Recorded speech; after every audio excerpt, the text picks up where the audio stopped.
Yes, we had a tremendous start of the year. Actually, our revenue, I should say, grew by 19%. But the exciting piece was that every portfolio of products grew very strongly.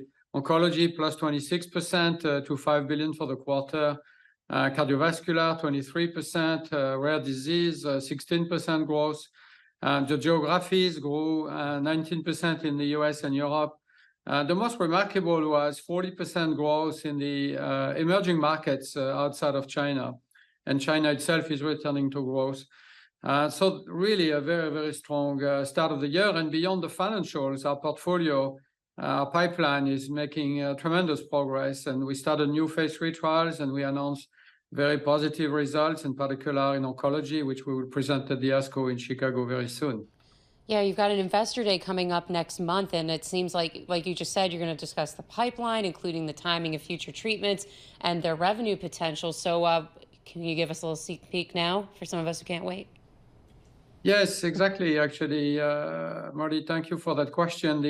What we're going to try and show to investors is that we can be a strong growth company, not only for the next 7-8 years to 2030, but even beyond that.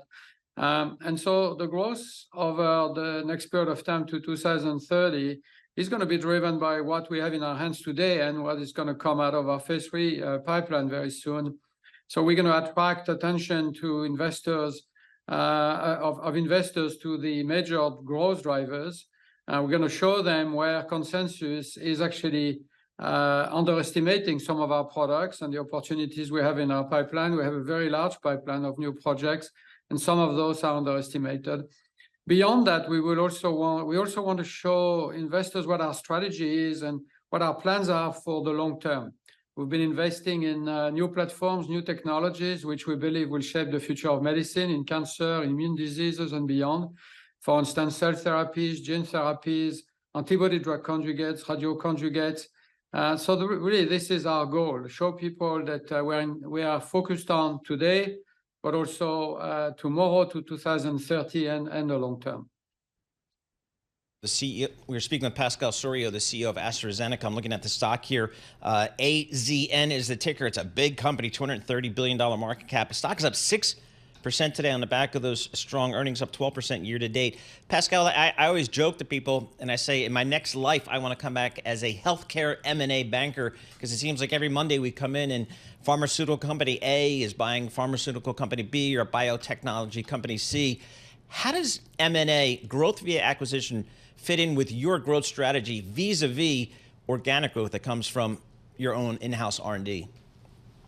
Yeah, thanks, Paul. It's another great question. We identified a number of years ago the technology platforms of the future, as I said a minute ago. So if you look at cell therapy, for instance, we have our own internal efforts, and we've been complementing this with acquisitions or licensing agreements. In particular, we bought a cell therapy company that is bringing us technologies, but also products. And we've been putting all of this together to actually build a portfolio of products in cell therapy, in gene therapy, in antibody-drug conjugates, and beyond. So we target small to mid-size bolt-on acquisitions. That's really has been our strategy. So we can integrate them much better, and then we can add value along the way before we launch. Pascal, what can you tell us about drug prices right now? I mean, this is such a sensitive topic here in the U.S., especially in an election year, something that's really close to the heart of so many consumers and voters. I mean, can you tell us a little bit about the pricing strategy, and are people able to afford a lot of these medications?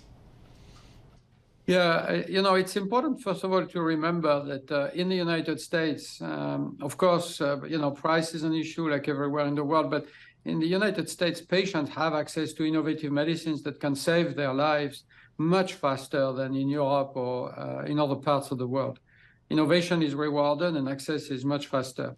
Now, price is definitely a consideration, of course. The IRA, of course, has some challenges and some issues we are trying to work to address.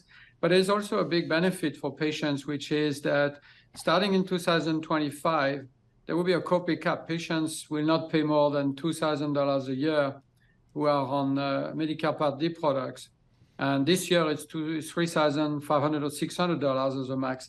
So ultimately, if you're a Medicare patient, you will not pay more than $2,000 a year for your medicines, regardless of how many medicines you have and how much they cost. So that will be really an enormous progress for patients. And of course, some of these rebates or that are discounts that are required to compensate for this, we will be paying. But suddenly we see that as a big improvement for patients and hopefully also an incremental revenue for us, because patients will be able to afford their medicines and take them and stay on them longer. So, you know, win-win, really better for patients and hopefully better for the industry as well.